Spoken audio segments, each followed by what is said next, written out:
Well, welcome back to another session. I hope you're well and ready for Friday evening.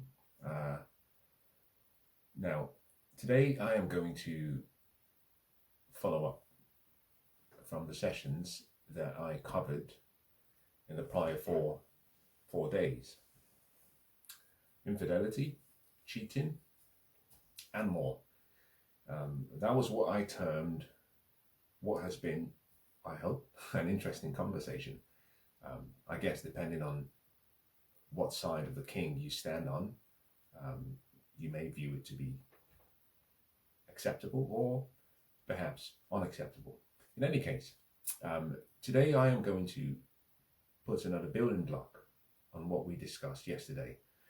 In the session prior, which I covered yesterday, I talked about negotiation and how to sit down and, in many ways, agree on what I call heads of terms. Just hammer out a deal. Then there'd be considerations from both parties, and both parties should have a say.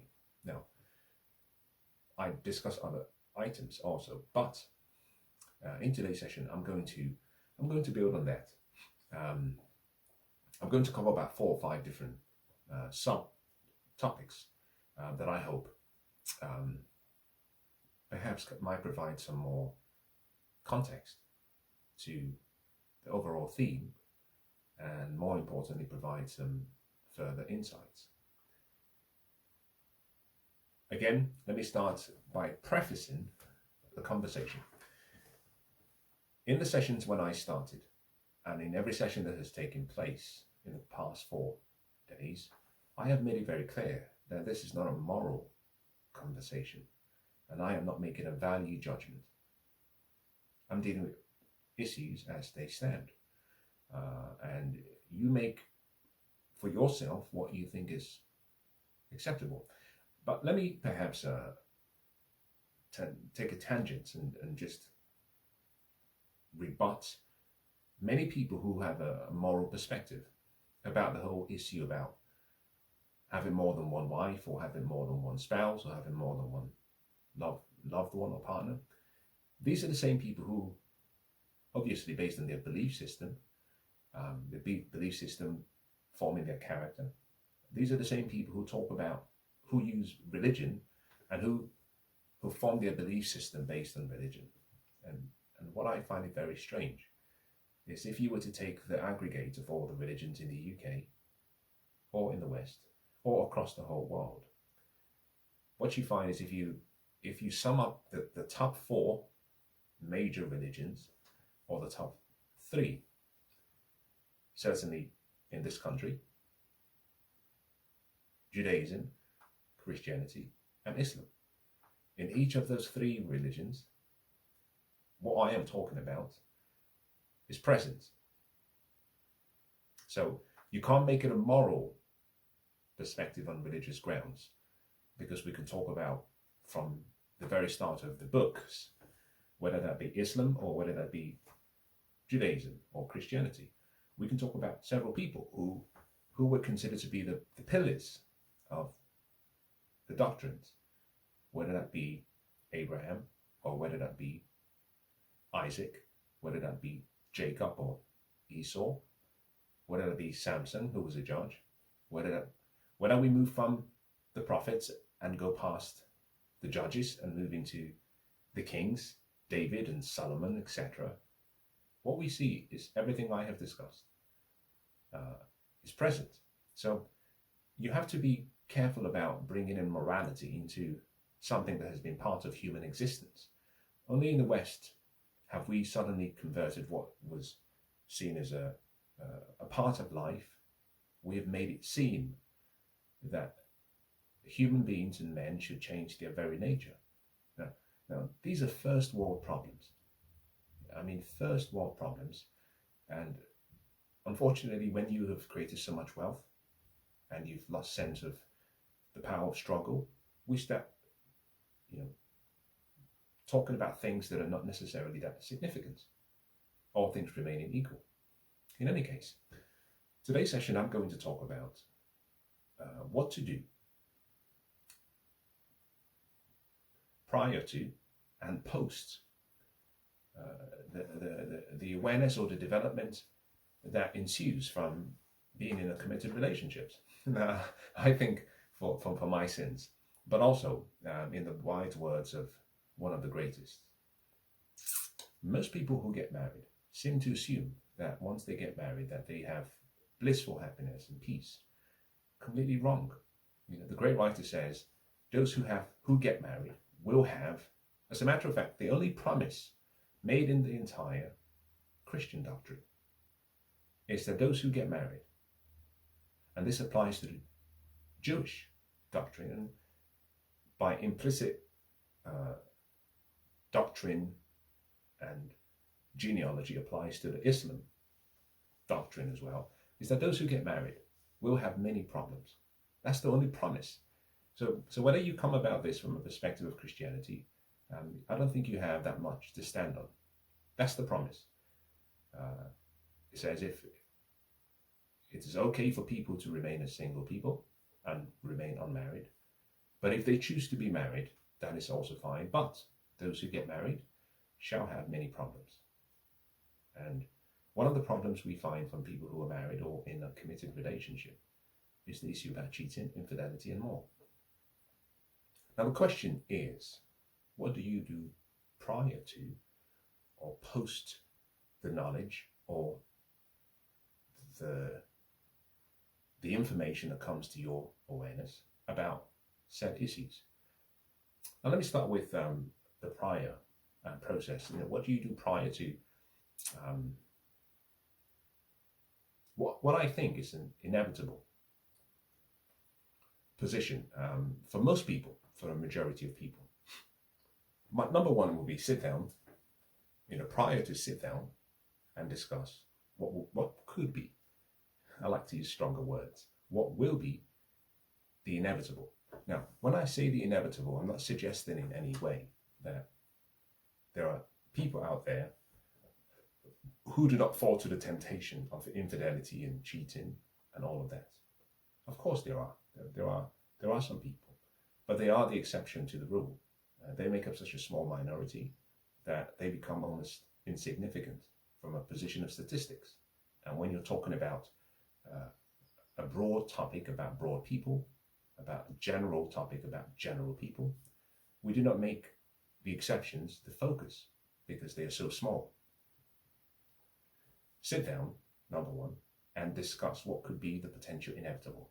Now, in the sessions that go back 2 or 3 sessions ago, I talked about the importance of understanding the role of time and the role of temptations and how they play a part in your thoughts and therefore how they will manifest themselves in what I will call your experiences. Time, temptations, manifestation, experiences. Men make promises too early. Sometimes we make promises that we cannot certainly keep. The younger we are, the more we make promises because the less we have. If I am 25 and I meet a woman who is 24, she's beautiful, she's at the peak of her beauty, her fertility, her chastity, perhaps in this particular instance, she's still a virgin, and I offer myself to her and I ask her to give herself to me. She has more in terms of the balance of power than I do. So I have to compensate. It's something called the law of compensation. I have to compensate with my promises based on my lack. And let me expand on that. I'm making her promises that I believe will be consistent with her needs, both as a person, but also consistent with her ego and what she desires. Now, women these days have been raised to think like men, and therefore what they seem to want are very similar to what men want. Loyalty, faithfulness, dependability. Those are things men generally ask for. I'm not saying women cannot ask for that, but when men back in the day, we didn't have technology, and therefore we could not determine paternity. The necessity for loyalty, hence the virgin's price, was very high. The necessity for someone who could be faithful was also very high, because if something was done wrongly, we transfer our assets to another person's heir or offspring. In any case, in the West, what we find is that most women these days have expectations that men used to have. And so at 25 as a young man, I will make promises based on what I think she considers to be important, one of which is faithfulness and loyalty. Unfortunately, at 25, I haven't lived. I'm still a little young boy. And so a lot of my promises will be from a place where I haven't had the opportunity for time and temptations to play a part. Men are only as faithful as the opportunities that they have, but more importantly, they're only as faithful as the temptations they overcome. If I haven't been tested because I'm not worthy of the test, then I can make any promise. The wise men understand how not to make promises they cannot keep. So, first things first, prior to the event, sit down. It doesn't matter what stage both of you are in the relationship, and talk about these issues. It's important to understand what I consider to be a truism with regards to human beings, but also with regards to men particularly. So sit down and discuss the inevitable. Now, once you've discussed the inevitable, understand and discuss, as a second recommendation, what is required to prevent the inevitable. First, talk about the possibility that it will happen. Secondly, talk about what is required from both parties to prevent. So in other words, what you're doing is what we call a pre-mortem, not a post-mortem. A post-mortem is when someone dies and we go through an autopsy to understand the cause of death. A pre-mortem is when we anticipate and prepare in advance and ask questions such as, what will cause death, and what can we instigate or implement to minimize the possibility of death? It's a very wise and sage approach to handling potential inevitables. Death is inevitable, but you can prolong your life simply by what I call the process of inversion. You exclude things that could catalyze or accelerate your untimely death.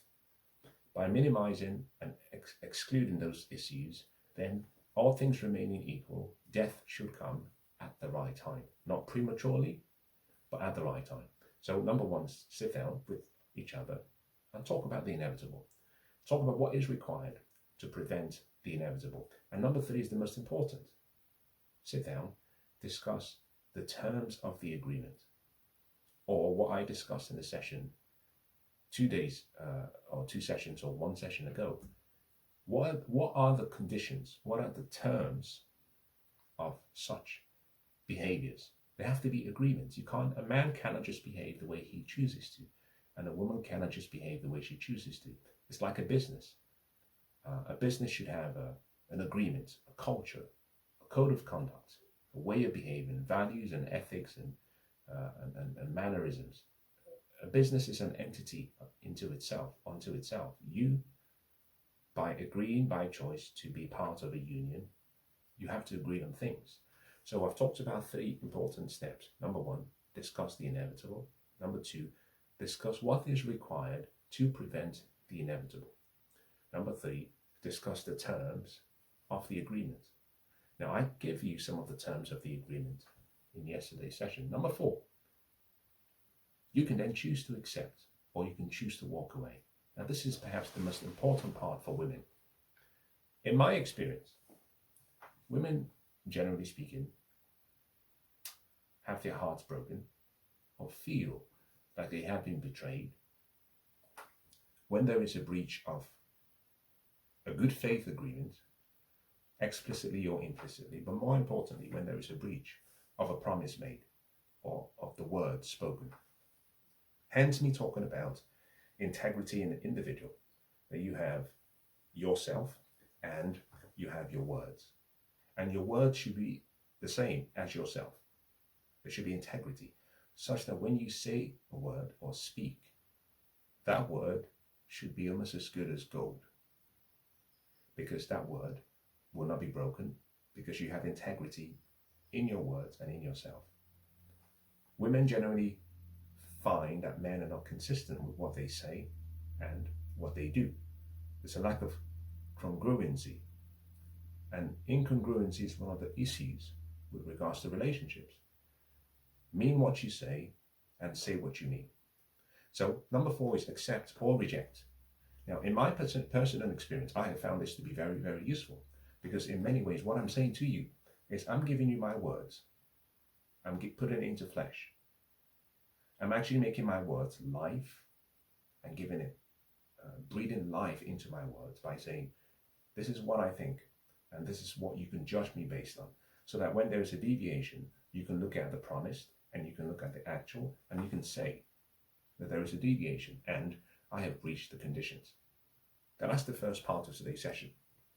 The second part is, now the first part representing the prior. The second part represents the post. In between both is the event, the inevitable event. Now, post the event occurring, sit down. You always have to sit down. I am stunned at how stupid certain women are. I mean, absolutely stupid. Forgive me for saying this.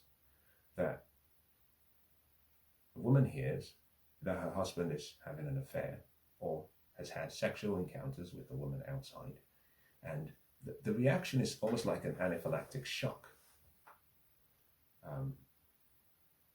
They don't want to discuss any matters.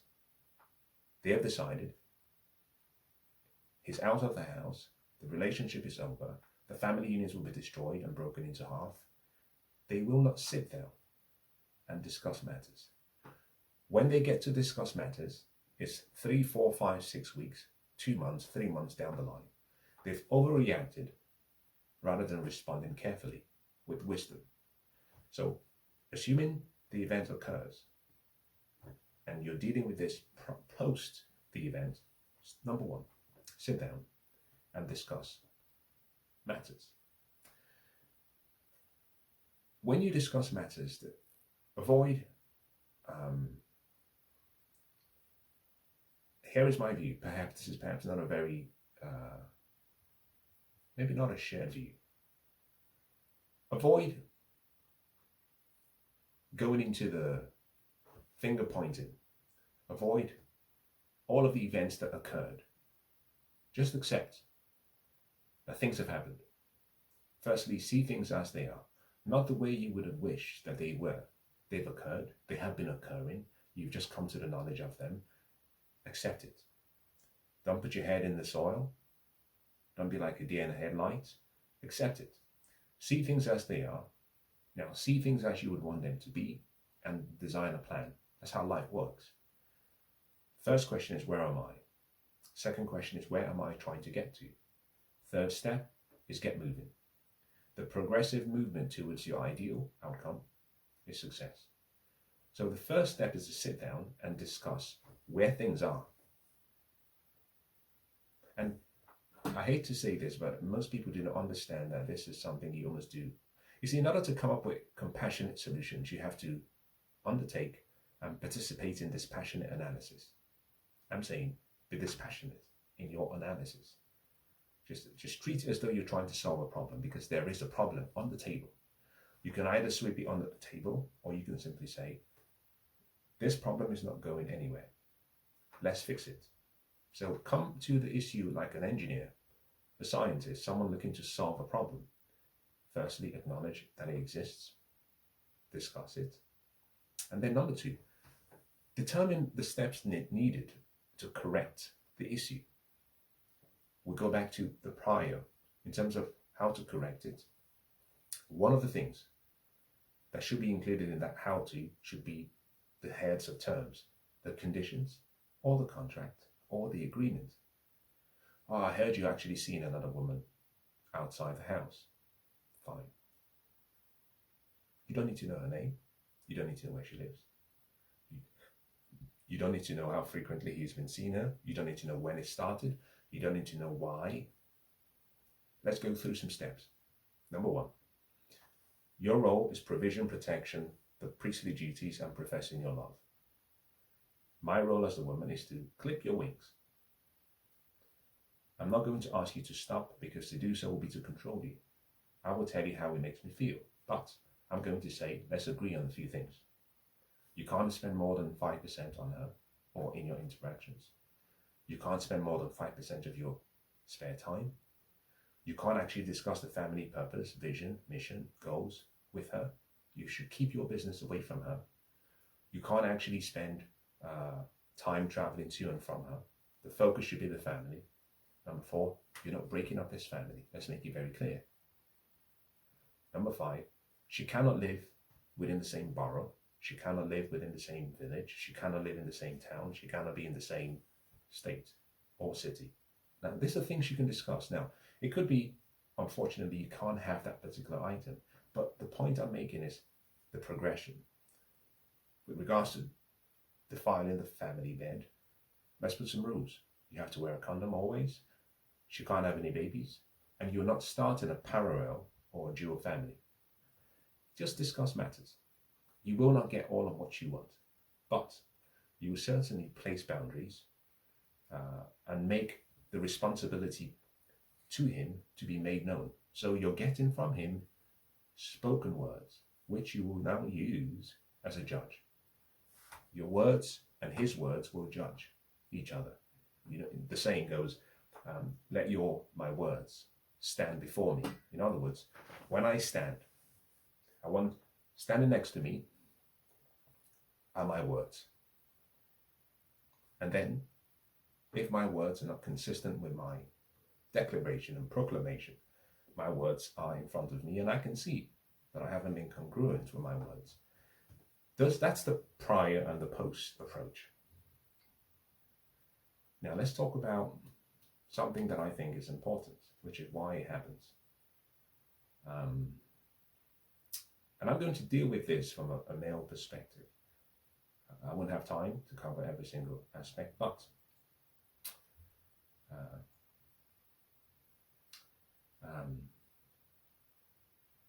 how do I say this so it doesn't come across as...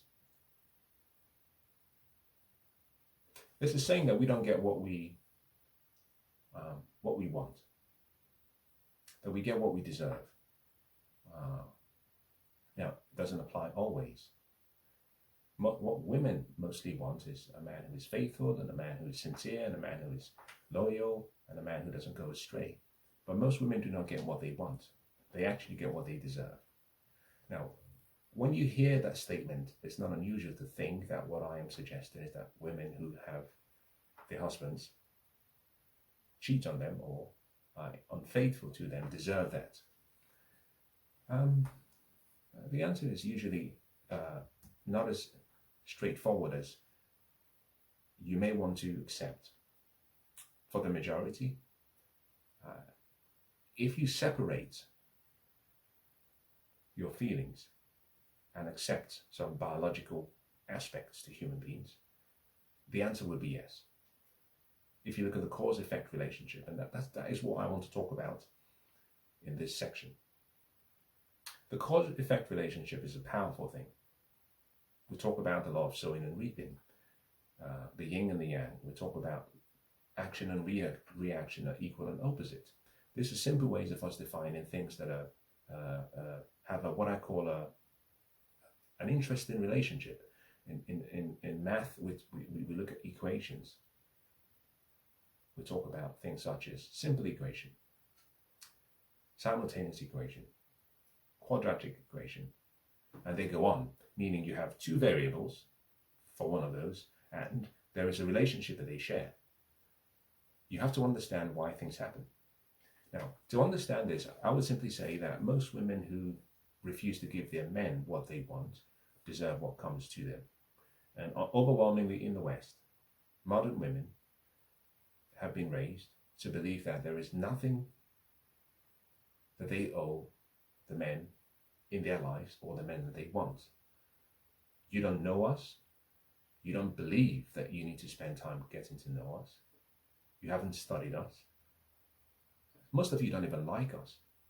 Many of you were not raised with us. So we're foreign to you.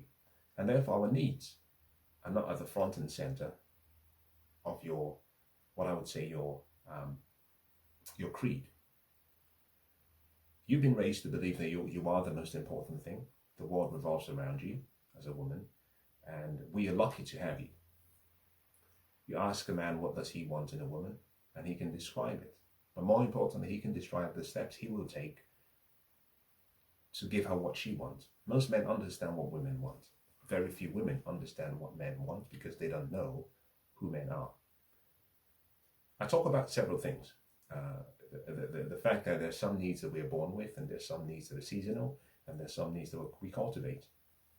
Scratch, scratch, scratch, and it puts it to you in a different way. I'll say that again. There's some needs that we're born with, some are seasonal, some we cultivate. In another way, there are some needs that are innate. There are some needs that come with time and the consistency of time. We call those seasons. And there are some needs that we develop, we acquire. In my opinion, here is perhaps the most important part of today's session. If you were to separate the needs into percentages, my opinion is that 70% of our needs as men are innate, we are born with. About 20% come as seasonal experiences, whether that be a life cycle season, or whether that be an annual season, or whether that be a phase of life season. And there are needs that we develop, we acquire, tastes that we develop. So we have 70 for innate, those that we are born with, 20 for seasonal, and about 10 for cultivated needs and tastes. Now what this means is that if you focus on the 70% and you give a man what he wants, then your 70%, all things remaining equal, close to winning.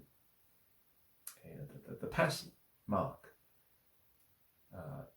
for distinction used to be a 70. If you get 70, you're in a class all by yourself. You then only need to ensure you satisfy a little bit more on the other two sections. On the other hand, if you do not meet, if your focus is, say, I'd like to prevent his desired and acquired tastes, and I want to minimize his seasonal needs, even if you were to meet those two and you failed in the first completely, you still failed. Most women have what comes because they've made no preparations and have no desires in meeting a man's needs. It's very simple. Now what this simply means is if you look at a man's core needs and simply say, well, what do men want? We can talk about all the sexy stuff, but if you focus just on the core needs, what we are born with, and you combine it with the others, what you find is I combine the three into what I call 3 S's. Sex, servitude, serenity. The need to ejaculate, the need to feel as though we are kings and lords in our kingdom. In other words, we want to be served and made to feel as though we are significant. And number 3, the need for peace. Marriage and committed relationships are a monopoly. Men, we need sex, we don't want sex. Women want sex, but they need intimacy and they need affection. A woman can live a life filled with affection and intimacy, and she can be satisfied if the sex is not really great. She will want better, but she will be okay, generally speaking, if you look at all women. A man, on the other hand, doesn't care much for intimacy, doesn't care much for affection, but sex he needs. This is partly why when I speak to my female friends, I say to them, you ought to stop telling your husband that you love them, because men, generally speaking, we don't understand the word love as spoken. You know, the ancient documents say, husbands, love your wives. He never commands the wife to love the husband. No, we give you love, we give you affection and intimacy. It's our job and responsibility to love you. But it says, wives, honor your husbands. In other words, give them praise. Recognize what makes them unique and different and give them that gift. Make them feel important. Sex, servanthood, serenity. Ejaculation, some form of servanthood, and peace. Relationships, on the other hand, provide a monopoly such that most people who come together are not aware of their responsibilities. Within the area of sex, I hate to say this, but I have found that those in relationships are usually the most lonely over time. Men have to beg and push and nag and fight and just to have some. And here is perhaps the most significant issue. You starve him long enough, someone will choose to feed him. You can't be upset when he is fed. He's having a need met. You refuse to serve him long enough, someone out there will say, I'm happy to serve you. I'll serve your dreams. I'll serve your purpose. I'll serve you as a human being, as a person, as my Lord, and I will serve your belly. Remember the whole saying, keep his balls empty and his belly full. Sex, servanthood. Now, serenity is a place of peace. Over the past 50 years, with the indoctrination of this very silly ideology, the womanist, feminist movement, what we've found is that the house has become a place, a battleground, where men have to argue always. Why? Because the woman is always coming up with a need to open the windows and bring in a third voice, such as that peace disappears from the space. The aroma is an aroma of battle and challenges. There is no peace. So he seeks peace. He goes to the pub after work rather than come home to you, because he wants to minimize the time he spent around you. Why? You're not so easy to be around, and you're not so easy to get along with. You want someone to handle you? We don't want to handle you. We handle doors. We don't handle women. You want someone to contend with you? That is what work is for. We go to work and we contend with the world out there, and we do battle emotionally and physically. When we come home, we want peace. So if you're not providing his needs, then I think you deserve what comes with that. Because remember, women made it this way. A woman is a gatekeeper to her body, her womb, and her emotions. The feminist movement said to women, your body, your emotions, your womb mean nothing. You can have a baby and have abortions. You can have as much sex as you want, like a man, and it doesn't really matter. You're just another man after all, and there are no limitations. And therefore, what we found was that the price of sex, the price of a woman's value has dropped, because women have said, here is the key. I'm leaving the house. I'm in the house. The door is unlocked, but the key is right under the footmat. Any man can walk in. So men have simply said, fine. In addition to you not meeting my need, despite you having a monopoly and you being the only one who should meet that need, yet you refuse, there are women out there who will meet that need. Now, you cannot have your cake and eat it. And that's the reason I said some women deserve what comes to them. Harsh, I understand. But it is what it is. Now, let me say something that perhaps should be said. I'd like you to inventory your relationships. And you're only doing one simple task. Identify the ratio of the number of no's you say and the number of yeses you say in all areas with regards to the man in your life. It is my experience and it is my position that women overwhelmingly say no than they say yes. Irrespective of the relationship itself, they overwhelmingly say no than they say yes. Now, if you say no too often, the time comes when he just stops ask him. A time comes when he doesn't even bother because he understands the role of rejection, and he simply says, well, what's the point? Why even try to have sex? Because there are all these obstacles and rules and reasons, and just keep it. Until he finds another woman who says, well, I can give it to you for free. You just have to come around on a Friday evening after work, and you don't have to stay afterwards. I have a need, you have a dick, let's make it happen, and you just leave. And then suddenly, the fact that you're not meeting his need means another woman will meet those needs. That's an important statement to make. Now, let me say something also that I think is necessary, just as an aside.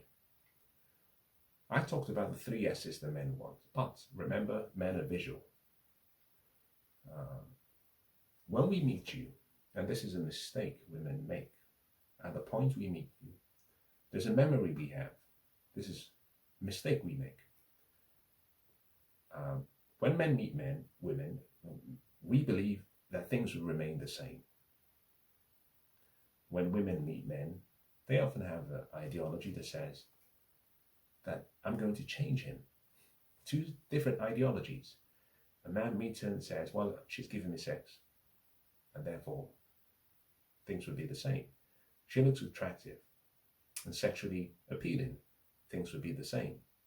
What men do not accept, and this is a naivety that comes with men, is that a woman goes through changes, hormonal changes and lifestyle changes and emotional changes, and over time the body deteriorates. So here is the point. You have to remain attractive in his eyes, and the lack of attractiveness is what pushes a man to look and to develop a taste. Remember, innate needs, seasonal needs, acquired needs. The innate need is there. If it's not met, what you will find is that you start to push him towards a seasonal need. For example, if it is that you go through cycles, in a month you have a normal cycle, we grant you that, but then it prolongs. 2 days before your cycle starts and 3-4 days after it ends, you're not in the mood. Okay, we'll give you that. That's roughly about 2/5 of the month gone, no problem. But it turns out that perhaps once a month you have to go see your parents, or you have to go see your loved ones, and the process takes away so much from you that there's another week gone. Okay, we give you that. There's another 20% gone, such that all he has is a window of opportunity of a few days every month for sex. It would mean that in principle that you've regulated the whole process, that he doesn't have a choice. Effectively, you get to decide when sex happens. And this is perhaps one of the worst mistakes that has happened in the West. My body, my choice, no problem. But the inverse is, well, his body, his choice. My body, my choice, the woman says, so it has to be on my terms. Well, no one wants to have sex with someone who doesn't want to and is not a willing participant. Also, no one wants to have sex with someone who they have to beg and put so much pressure on. No one wants to have sex with a dead corpse, and no one wants to have sex in a manner that it seems as though it's without consent. The nonsense that women have come up with in the West is outstanding. Absolutely no awareness of your responsibility to meet a man's needs. And then you complain when he goes elsewhere. In any case, let me stay with the whole visual thing. We don't expect as men that you would remain the way you were at 22. No, because we don't remain who we are at 22. But there is an acceptable level of depreciation and dilapidation that a body and a human person should go through. We start to lose our hair, we start to get bigger and fat, big belly. That's all part of aging. What we don't expect is that you go from being very attractive, and let me use examples. You're 5'5", your ideal weight should be 55 kilograms. We give you 5% extra as a buffer, but you go from 55 kilograms year 1, and then by year 3, you are roughly about 78, 80, going on 90 kilograms, and you haven't had any children. Just completely out of the ordinary. Because in many ways you renegated on what was supposed to be a good faith agreement. The agreement was, see me, this is what you get. And then you defect. You break the breach. You breach the terms of the agreement, and suddenly you bloat yourself into the Michelin woman, and he doesn't find you attractive. And suddenly he develops an acquired taste for a woman who used to look like you, an acquired taste for someone who is attractive, an acquired taste for someone who weighs 55 kilograms and smiles. The point I'm making is that all of these things can be minimized. The risks can be minimized if the woman understands that she is responsible for meeting that need. If I feed you, here's a good one. Let's assume that I have a son. And let's say we as a family, we do not have money. And I make him sandwiches every single day. And I stuff his belly with sandwiches. So much so that he is full and has no space. Even if you walked into the best steak and lobster restaurant in central London, despite his desire, he has to get to a point of being hungry in order to accommodate more food. Put in a different way, you walk into a lovely steak restaurant and I give you, let's say, a ribeye steak. Beautiful, you have the first one. I bring another one in front of you. You have the second one. I bring a third one in front of you. Now, by the third time, you almost start to feel as though you want to regurgitate what you've eaten. Why? There isn't space. You're satisfied. Your appetite is full. People don't eat when they are full, despite the desire for more food. You minimize the risk if you keep his belly full and his bowls empty. If he leaves the house knowing that he's with someone who desires him, longs for him, gives him what he wants, always says yes, is passionate, committed, has remained in the same form that she was from day one, or close to that form. Even when he goes outside, he looks and he says, well, just like an old dog. He looks and says, interesting. But he doesn't have the power to chase. Why? He's full. On the other hand, if he is hungry, it doesn't matter. It's the same as being hungry. You walk past the supermarket and you see ice creams and you're hungry. You see crisps, you want a bite. You walk past a kebab shop, you want some because you're hungry.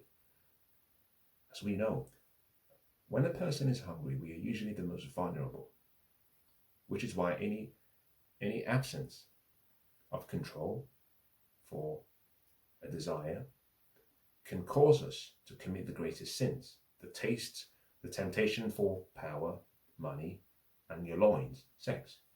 And he will fall, any man will fall, if hungry enough. The question is, are you letting him leave the house with an empty belly, a full belly, or hungry? Now, let's assume you are the excellent wife or spouse, and no one can find a reason to say you've committed, you've not satisfied or met the terms of your union. You must always accept the role of strange and the role of new. If it was possible that women could remain the same age of 22 or 23 for the rest of their lives, the possibility of cheating will decline, in my opinion, by 70%. Because you always have youth and beauty and chastity and decorum and attractiveness. But every day and every hour, boom, there goes another 18-year-old. Boom, there goes another 22-year-old. There will always be someone younger than you, more attractive than you, more fertile than you, and therefore more desirable than you. There will always be someone more attractive than me, younger than me, more flexible than me, and therefore, all things remaining equal, better than I am, because I'm getting older. So as you get older as a woman, you have to understand that, and this is the sad part, your sexual marketplace value starts to drop. Your reproductive fertility value starts to drop. Therefore, about 85% of what men want from women, which is usually beauty, youth, fertility, starts to decline. So you cannot compete with the same self that you were 10 years earlier. Your 10-year-old self on beauty or visuals will outperform you always. So there has to be an acceptance that new and strange will be desirable to a man. What you're trying to do is ensure that it remains at roughly 10% and it doesn't move into the seasonal. Now here's where the seasonal comes in very important. I talked about 70%, 20 and 10. The seasonal is as follows. If every summer he has to have a new girlfriend, or every spring he goes through his whole phase, then he's going into a season, spring and then autumn and then spring and then autumn. That could be a seasonal thing. Or it could be he's just developed a new taste for very attractive women, slim women who used to look like you. You can minimize that, but you have to accept that strange and new is appealing. But if the percentage is only 10% and you're doing well on the basics, then you are winning. Because in many ways, and this is where it gets important for women to sow the seed with their loved ones early enough. If I met you at 22, and I remember memories of you being this hot, attractive, very, very beautiful woman, and let's say 10 years down the line, you've had 2 kids for me, 3 kids for me, and you used to be 5'5" and 55 kilograms, and now you are still 5'5", and let's say you are 75 kilograms, having had 3 kids.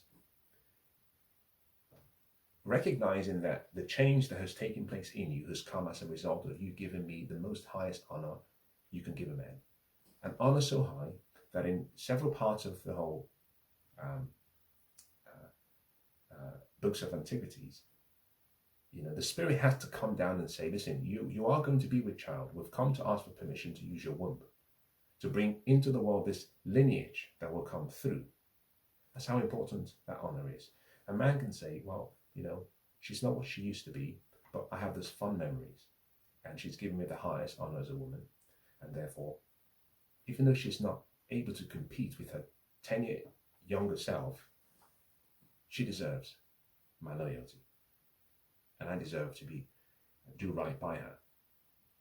On the other hand, if you are like most women these days, you wait until 36 to get married or to start a serious relationship, and I meet you at 36. 2 years down the line when you're 38, I have no memories. I have very little memory having built and been with you. I don't know what you look like. I may have your pictures, but I never actually experienced the best parts of you. Someone else did. Therefore, if I walked out and I saw someone on the street and I was tempted, someone who was 25, that experience of new and strange is more appealing. Why? I have no experience. I haven't logged the history with you, and therefore you are less likely as a woman to find the sympathy from men when you effectively had your fun days and enjoyed yourself, and then came to the relationship marketplace very late, and now you expect me as a man to give you what you deserved 10 years younger or 10 years earlier. Now, this is why in the sessions yesterday I said, women, as you age, you have to start reducing your expectation of loyalty. It just doesn't make sense. You will not get it. And if you frustrate yourself by expecting a moral position on something that is a biological need, you will fail. Now, let me stop here for today and wish you guys a great weekend.